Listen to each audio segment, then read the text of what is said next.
दुनिया का सबसे बड़ा धर्म युद्ध महाभारत में कुरुक्षेत्र की रणभूमि पर उस समय के दौरान भगवान अपने शिष्य अर्जुन को कुछ बातें समझाई थी, जिसे हम गीता सार भी कहते हैं। लगभग 5000 साल से भी ज्यादा का वक्त महाभारत के युद्ध को बीत चुका है, लेकिन आज भी लोग भगवत गीता के सार को उतना ही महत्व देते हैं। तो चलिए आगे बढ़ते हैं। व्यर्थ की चिंता क्यों करते हो और व्यर्थ में ही डरते हो? तुम्हें कौन मार सकता है? आत्मा न पैदा होती है, न ही मरती है। जो हुआ वह अच्छा हुआ, जो हो रहा है वह भी अच्छा ही है, जो होगा वह भी अच्छा ही होगा। जो बीत गया उसका तुम पछतावा ना करो और भविष्य की चिंता भी ना करो, अभी तो वर्तमान चल रहा है। इस युद्ध में तुम्हारा क्या गया जो तुम रो रहे हो? तुम क्या लेकर आए थे? जो खो दिया तुमने, क्या तुमने पैदा किया था? जो खो दिया तुमने, तुम ना कुछ लेकर आए थे, ना कुछ लेकर जाओगे। जो कुछ लिया था वह यहीं से लिया था, जो दिया यहीं पर दिया। जो कुछ भी तुम्हें मिला वह भगवान से मिला, जो तुमने दिया वह भी भगवान को ही दिया। तुम खाली हाथ ही यहाँ पर आए थे, खाली हाथ ही जाओगे। जो आज तुम्हारे पास है वह कल किसी और के पास होगा, परसों किसी और के पास ही होगा। तुम इसे सत्य समझकर खुश रहो, बस यही बात तुम्हें अंदर से खुश कर सकती है। परिवर्तन ही तो संसार का नियम है। जिसे तुम मृत्यु समझते हो वही तो एक नया जीवन है। इस संसार में तुम एक ही क्षण में करोड़ों के स्वामी बन जाते हो, तो वही दूसरे सर दरिद्र भी बन जाते हो। मेरा तेरा, छोटा बड़ा, अपना पराया, इन सब चीजों को अपने मन से निकाल दो तो फिर सब कुछ तुम्हारा है, तुम इन सब के हो। यह शरीर भी तुम्हारा नहीं है, नहीं तुम इस शरीर के हो। यह अग्नि, जल, वायु, पृथ्वी, आकाश, इन सब चीजों से मिलकर शरीर बना है। आखिरकार इन सब में ही मिल जाएगा, लेकिन यह आत्मा स्थिर है। और तुम क्या हो? तुम्हें अपने आप को भगवान के सहारे छोड़ देना चाहिए। तुम्हारे लिए यही सबसे उत्तम उपाय है। जो उनके सहारे को जाता है वह भय, चिंता, शोक से दूर और मुक्त हो जाता है। महाभारत के गीता उपदेश। हिंदी साहित्य और पुराणों में दो प्रमुख महाकाव्य बहुत प्रचलित है, जिनमें से पहला है रामायण और दूसरा है भगवत गीता। यह हिंदी मान्यताओं के अनुसार पवित्र ग्रंथों में से एक है। आज हम हमारे इस लेख में बात करने जा रहे हैं श्री भगवत गीता के उपदेशों के बारे में। महाभारत के मुताबिक भगवान श्री कृष्ण महाभारत के युद्ध के दरमियान अपने शिष्य अर्जुन को कुछ उपदेश दिए थे, जिसके वजह से अर्जुन के लिए युद्ध जितना आसान हो गया था। गीता के उपदेश को जीवन का सार या जीवन के उपदेश भी कहा जाता है। वही अगर आप हिंदू धर्म के अनुसार महाग्रंथ के उपदेशों को अपने जीवन में भी लागू करेंगे तो आपका जीवन बहुत ही आसान हो जाएगा। इसके साथ साथ ग्रंथ में जीवन की सच्चाई और मनुष्य धर्म से जुड़े हुए कुछ बातें भी बताई गई है। कई बार ऐसा भी होता है कि हमें अपनी समस्या का समाधान नहीं मिल पाता और हम विपत्ति के समय बहुत ही परेशान हो जाते हैं। कई लोग तो अपने गुस्से पर अपना आपा खो बैठते हैं या फिर अपनी समस्या के से विचलित होकर भाग पड़ते हैं। ऐसे में गीता में दी के उपदेश हमारे जीवन की सारी समस्याओं चुटकी में हल कर सकती है और हमें अपने जीवन जीने के लिए एक बेहतर कला सिखाती है, साथ ही अपने जीवन में सफल होने की प्रेरणा भी देती है। महाभारत के युद्ध के दरमियान भगवान श्री कृष्ण ने अर्जुन को गीता के उपदेश बताए, जिसे सुनकर अर्जुन को ज्ञान की प्राप्ति हुई थी। गीता के उपदेश नहीं केवल अर्जुन के लिए थे, बल्कि यह संपूर्ण मानव प्रजाति के लिए है। मनुष्य के जीवन में सफलता पाने के लिए भगवत गीता में दिए गए उपदेश एक मंत्र की तरह काम कर सकते हैं। आइए तो अब जानते हैं गीता सार के बारे में, जो इंसान के अंदर चल रही उठापटक को शांत करके उन्हें सफल जीवन जीने के लिए मदद करती है। मानव शरीर अस्थायी और आत्मा स्थायी है। भगवत गीता के एक श्लोक में भगवान श्री कृष्ण ने मानव शरीर की तुलना एक कपड़े के टुकड़े से की है। मतलब मनुष्य शरीर एक ऐसा कपड़ा है जिसे आत्मा अपने हर जन्म में बदलती रहती है। इसका मतलब मनुष्य का शरीर आत्मा के लिए एक अस्थायी वस्त्र की तरह है, जिसे उसे अपने हर जन्म में बदलना पड़ता है। गीता का यह उपदेश हमें यह सिखाता है कि हमें मनुष्य के आत्मा से प्यार करना चाहिए, उनकी पहचान उनके आत्मा से करनी चाहिए। हमें मनुष्य के शरीर से आकर्षित नहीं होना चाहिए। मनुष्य के भीतरी मन को समझना ही उचित होता है। जो लोग मनुष्य के शरीर से ही केवल प्यार करते हैं, ऐसे लोगों के लिए गीता का उपदेश बहुत कुछ सिखाने वाला साबित हो सकता है। जीवन का एकमात्र सत्य है, वो है मृत्यु। गीता के इस उपदेश में भगवान श्री कृष्ण ने यह बताया है कि इंसान को जन्म मरण के चक्र के बारे में जान लेना चाहिए, क्योंकि मनुष्य के जीवन का एकमात्र सच जो है वह मृत्यु है। क्योंकि जिस भी इंसान ने इस दुनिया में जन्म लिया है उसे एक न एक दिन इस संसार को छोड़कर जाना ही पड़ता है, और यही इस दुनिया का अटल सत्य है। लेकिन इस बात से भी नकारा नहीं जा सकता कि हर इंसान अपनी मौत से भयभीत रहता है। इसलिए मनुष्य को जीवन की अटल सच्चाई को जान लेना चाहिए और अपनी वर्तमान की खुशियां को भी खराब नहीं करना चाहिए। गुस्से पर काबू करना चाहिए, क्योंकि क्रोध से व्यक्ति का नाश हो जाता है। भगवान श्री कृष्ण ने इस उपदेश में यह बताया है कि क्रोध से मनुष्य को भ्रम पैदा होता है और भ्रम में वह अपनी बुद्धि का विनाश कर बैठता है। क्रोध में जब मनुष्य की बुद्धि काम नहीं करती है तब मनुष्य का तर्क वितर्क करने की क्षमता नष्ट हो जाती है और व्यक्ति का वही नाश हो जाता है। इसी तरह हर एक व्यक्ति को अपने गुस्से पर काबू करना सीखना चाहिए। मनुष्य गुस्से में कई बार ऐसा काम कर देता है जिससे उसको बाद में जाकर हानि का सामना करना पड़ता है। वही अगर मनुष्य अपने क्रोध पर काबू नहीं कर पाए तब वह कोई गलत कदम उठा बैठता है। जब भी मनुष्य के मन में क्रोध की भावना उत्पन्न होती है तब मनुष्य का मस्तिष्क काम करना बंद कर देता है और वह सही गलत का वह उचित फैसला नहीं ले पाता। इसलिए हमेशा मनुष्य को अपने क्रोध को काबू में रखना चाहिए और अपने मन को शांत रखना चाहिए, क्योंकि गुस्से में लिया गया फैसला आपको गहरी क्षति पहुंचा सकता है। व्यक्ति अपने कर्मों को नहीं छोड़ सकता है। भगवान श्री कृष्ण ने गीता के सार में यह बताया है कि कोई भी व्यक्ति अपने कर्मों को नहीं छोड़ सकता, जिसका मतलब व्यक्ति साधारण समझ के साथ अपने कर्मों में लगे रहते हैं। उन्हें अपने कर्म से हटना या छोड़ना नहीं चाहिए, क्योंकि वह ज्ञानवादी नहीं बन सकते हैं। वही अगर मनुष्य अपने कर्मों से पीछा छुड़ा ले या अपने कर्म करना बंद कर दे तब वह अपने रास्ते से भटक जाता है। संसार का नियम है जिसके मुताबिक मनुष्य को अपने कर्मों को करते रहना होगा। जो व्यक्ति अपने कर्मों से बचना चाहता है या वह अपने कर्म को करना बंद कर देता है, ऐसी परिस्थिति में वह मनुष्य मन ही मन में डूबता जाता है। अर्थात जिस व्यक्ति का जो स्वभाव होता है वह उसी के मुताबिक अपने कर्मों को करता है। मनुष्य को देखने का नजरिया। गीता के सार में मनुष्य के देखने के नजरिए के बारे में भी कुछ बातें बताई गई है। इसमें लिखा गया है, जो व्यक्ति ज्ञान को और कर्मों को एक रूप से देखता है उस व्यक्ति का नजरिया सही है। अज्ञानी पुरुष के पास ज्ञान नहीं होता, इसी वजह से वह हर किसी भी चीज को गलत नजर से ही देखते हैं। इंसान को अपने मन को काबू में रखना चाहिए। गीता के सार में ऐसे मनुष्य के बारे में भी बताया गया है जो मनुष्य अपने को मन को काबू में नहीं रख पाते। ऐसे लोग का मन इधर से उधर भटकता रहता है। ऐसे मनुष्य का मन उनके लिए शत्रु के समान काम करता है, क्योंकि मन व्यक्ति के मस्तिष्क पर बहुत गहरा प्रभाव डालता है। जब मनुष्य का मन स्थिर रहता है तो वह व्यक्ति भी सही तरीके से अपना काम करता है। खुद का आकलन करें। गीता के सार में यह भी बताया गया है कि मनुष्य को सबसे पहले अपनी खुद का आकलन मतलब खुद के बारे में जान लेना चाहिए।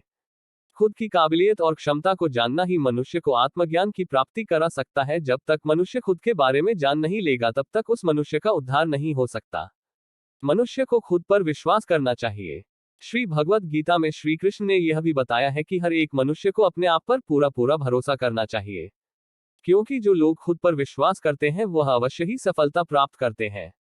ऐसा भी बताया जाता है कि जो व्यक्ति जैसा विश्वास करता है आखिरकार वैसा ही बन जाता है। अच्छे कर्म करें और फल की इच्छा ना करें। जो मनुष्य अपना कर्म नहीं करते हैं और पहले से ही अपने कर्म का परिणाम के बारे में सोचने लगते हैं, ऐसे लोगों के लिए गीता का यह सार बड़ी सीख देने वाला साबित हो सकता है। भगवान श्री कृष्ण ने इस उपदेश में यह बताया है कि मनुष्य को कर्मों को करते रहना चाहिए और यह नहीं सोचना चाहिए कि इस कर्म का क्या परिणाम उनको प्राप्त होगा, क्योंकि कर्म का फल तो हर एक इंसान को मिलता ही है। इसलिए मनुष्य को चिंता ना करके अपने कर्मों पर ध्यान देना चाहिए। ऐसा करने पर वह अपने किसी भी काम को सच्चे मन से करते हुए नजर आएंगे। मनुष्य की इंद्रियों का संयम ही कर्म और ज्ञान का निचोड़ है। मनुष्य के जीवन में सुख दुख दोनों ही स्थिति का अनुभव होता रहता है। सुख की स्थिति में मनुष्य ज्यादा ही प्रसन्न हो जाता है तो वही दुख की स्थिति में मनुष्य निराशा महसूस करता है। इसलिए सुख और दुख दोनों ही स्थिति में मनुष्य को अपने मन पर काबू रखकर उसे स्थिर रखना ही योग कहलाता है। जब कोई भी मनुष्य सांसारिक इच्छाओं को त्याग करके फल की चिंता ना करे अपने कर्मों को करता है तो उसी स्थिति को मनुष्य योग में स्थित कहलाता है। जो मनुष्य अपने मन को काबू में कर लेता है वह मनुष्य का मन ही उसका सच्चा मित्र बन जाता है।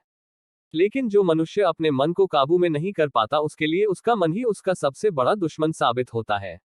वही जो मनुष्य अपने मन पर विजय प्राप्त कर ले तो उसको परमात्मा की प्राप्ति हो जाती है। इसका मतलब जिस भी मनुष्य को ज्ञान की प्राप्ति हो जाती है उसके लिए सुख दुख, सर्दी गर्मी और मान अपमान सब एक समान हो जाता है। मनुष्य की इंद्रियों का संयम ही कर्म और ज्ञान का निचोड़ है। मनुष्य के जीवन में सुख दुख दोनों ही स्थिति का अनुभव होता रहता है। सुख की स्थिति में मनुष्य ज्यादा ही प्रसन्न हो जाता है तो वही दुख की स्थिति में मनुष्य निराशा महसूस करता है। इसलिए सुख और दुख दोनों ही स्थिति में मनुष्य को अपने मन पर काबू रखकर उसे स्थिर रखना ही योग कहलाता है। जब कोई भी मनुष्य सांसारिक इच्छाओं को त्याग करके फल की चिंता ना करे अपने कर्मों को करता है तो उसी स्थिति को मनुष्य योग में स्थित कहलाता है। जो मनुष्य अपने मन को काबू में कर लेता है वह मनुष्य का मन ही उसका सच्चा मित्र बन जाता है। लेकिन जो मनुष्य अपने मन को काबू में नहीं कर पाता उसके लिए उसका मन ही उसका सबसे बड़ा दुश्मन साबित होता है। वही जो मनुष्य अपने मन पर विजय प्राप्त कर ले तो उसको परमात्मा की प्राप्ति हो जाती है।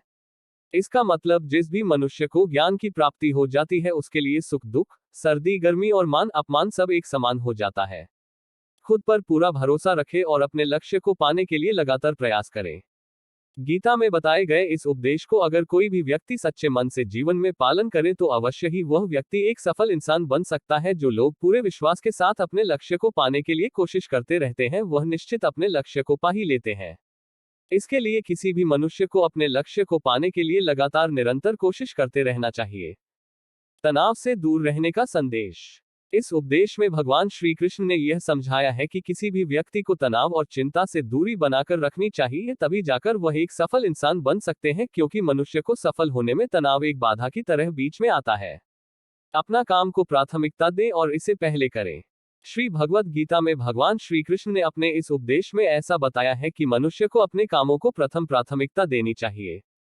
सबसे पहले अपने जरूरी काम को पूरा करें, उसके बाद ही किसी और का काम को करें, अन्यथा दूसरों का काम पूरा करने के चक्कर में वह मनुष्य अवश्य ही अपना काम पूरा नहीं कर पाता है। लोक में जितने देवता हैं सब एक ही भगवान की विभूतियां हैं। श्री भगवद गीता में भगवान श्री कृष्ण ने यह भी उपदेश दिया है कि संसार में एक ही भगवान के अनेक स्वरूप है और संसार में लोग भगवान के अलग अलग स्वरूप की पूजा भी करते हैं, क्योंकि वह उनकी अलग अलग शक्तियों पर भरोसा करते हैं। लेकिन मनुष्य को यह बात का भी ज्ञान होना चाहिए कि सभी भगवान एक ही भगवान का स्वरूप है। मनुष्य के अच्छे और बुरे दोनों ही भगवान का शक्तियों का रूप है, अर्थात ब्रह्मांड में जितने देवता है वह सारे ही देवता एक ही भगवान का अनेक स्वरूप है, जिनकी मनुष्य कभी पीपल के रूप में पूजा करते हैं तो कोई पहाड़ के रूप में। भगवान अनगिनत है जिनका कोई अंत नहीं है, लेकिन मनुष्य अपनी अपनी आस्था के अनुसार अपने देवी देवताओं की पूजा करते हैं। लेकिन सत्य यह है कि सारे देवी देवता है एक ही भगवान का स्वरूप है। जो लोग भगवान का सच्चे मन से ध्यान लगाते हैं वह पूर्ण सिद्ध योगी माने जाते हैं। भगवद गीता सार में भगवान श्री कृष्ण ने ऐसा भी कुछ बताया है कि मनुष्य अगर सच्चे मन से भगवान की पूजा आराधना करते हैं, अपना पूरा ध्यान सच्चे मन से भगवान की ओर लगाते हैं, तो उन लोगों को अवश्य ही सिद्धि की प्राप्ति होती है। ऐसा भी बताया जाता है कि जो मनुष्य अपने शरीर के सभी इंद्रियों पर काबू पा लेता है और सुख और दुख सभी परिस्थितियों में समान भाव से रहता है और संसार के सभी प्राणियों के हित में लगा रहता है, ऐसे मनुष्य को ईश्वर की कृपा हमेशा बनी रहती है। अपने काम को मन लगाकर करें और अपने काम में खुशी खोजें। जो मनुष्य अपने सभी काम में मन लगाकर अपना कार्य करते हैं और वह छोटे से छोटे कार्यों में भी खुशी ढूंढ ही लेते हैं, वह लोग निश्चित ही अंत में सफलता प्राप्त करते हैं। वहीं दूसरी तरफ ऐसे मनुष्य भी होते हैं जो अपने काम को बस एक बोझ समझकर बस पूरा कर देना चाहते हैं और अपने किसी भी काम को पूरा सही ढंग से नहीं करते हैं, तो ऐसे मनुष्य हमेशा ही अपने जीवन में पीछे रह जाते हैं। किसी भी तरह की अधिकता इंसान के लिए बन सकती है बड़ा खतरा।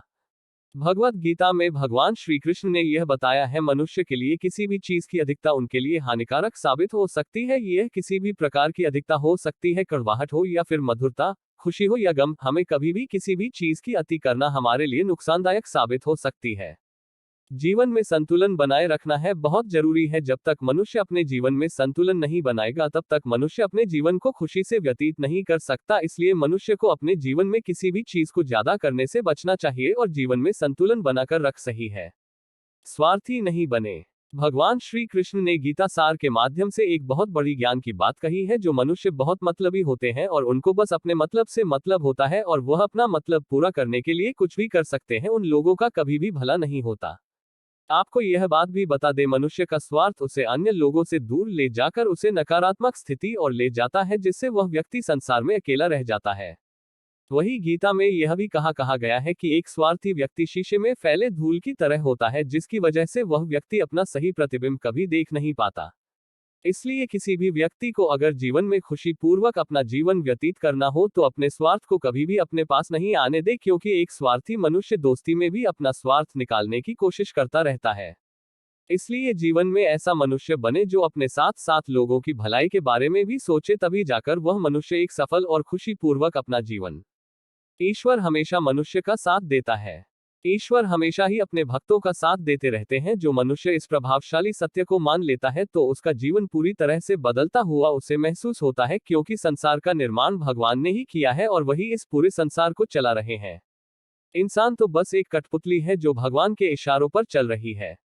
इसलिए मनुष्य को कभी भी अपने भविष्य और वर्तमान की चिंता नहीं करने चाहिए, क्योंकि भगवान उनकी हर एक विकट परिस्थिति में उनका साथ देते हैं और हमें मुश्किल से बाहर निकालते ही है। इसलिए हम सबको ईश्वर पर सदैव भरोसा रखना चाहिए।